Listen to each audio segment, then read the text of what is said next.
Mavis is a diesel engine who works for the quarry company shunting freight cars in their sidings. She has 6 small wheels hidden by side plates just like Toby's. Mavis is young and full of her own ideas. She loves rearranging things too and began putting Toby's cars in different places every day. This made Toby cross. Freight cars, he grumbled, should be where you want them when you want them. Fiddlesticks, said Mavis, and flounced away.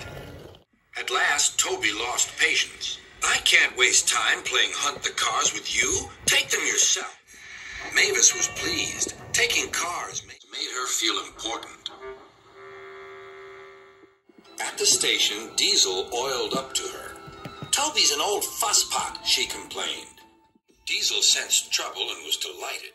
Toby says only steam engines can manage freight cars, continued Mavis. How absurd, squirmed Diesel. Depend upon it, Mavis. Anything steam engines can do, we Diesels can do better. Diesel knew nothing about cars, but Mavis didn't realize this. Toby's line crosses the main road behind the station and for a short way follows a farm lane. Frosty weather makes the muddy lane rock hard and very slippery. Toby stops before reaching the lane. His fireman halts the traffic at the crossing, and then he sets off again. By using the heavy cars to push him along, he has no trouble with the frosty rails in the lane and across the road. It is the only safe thing to do in this kind of weather. Toby warned Mavis and told her just what to do. I can manage, thank you, she replied. I'm not an old fusspot like you. The freight cars were tired of being pushed around by Mavis. It's slippery, they whispered. Let's push her around instead. On, they yelled. Mavis took no notice. Instead, she brought the cars carefully down the lane and stopped at the level crossing. All traffic halted. What in the headlamp for fusspot Toby, chortled Mavis. But Mavis had stopped in the wrong place. Instead of taking Toby's advice, she had given the cars the chance they wanted. Hold back, they cried. Grrr up, ordered Mavis. The cars just laughed and her wheels spun helplessly. Workmen sanded the rails and tried to dig away the frozen mud, but it was no good.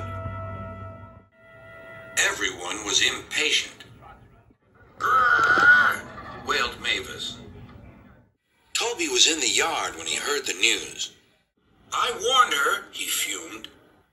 She's young yet, soothed his driver. And she can manage her cars herself, interrupted Toby. They're yours, really, his driver replied. Mavis is supposed to stay at the quarry if the Fat Controller finds out.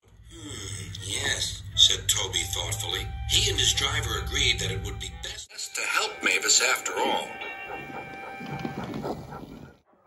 An angry farmer was telling Mavis just what she could do with her train. Having trouble, Mavis? chortled Toby. I am surprised. Gosh, said Mavis.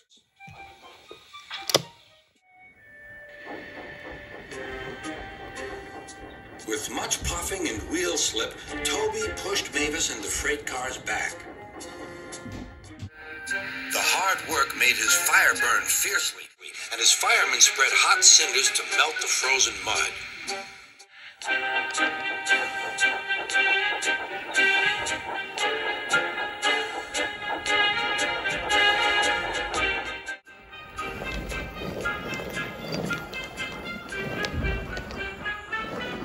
At last they finished. Goodbye, called Toby. You'll manage now, I expect. Mavis didn't answer. She took the cars to the sheds and scuttled home to the quarry as quickly as she could.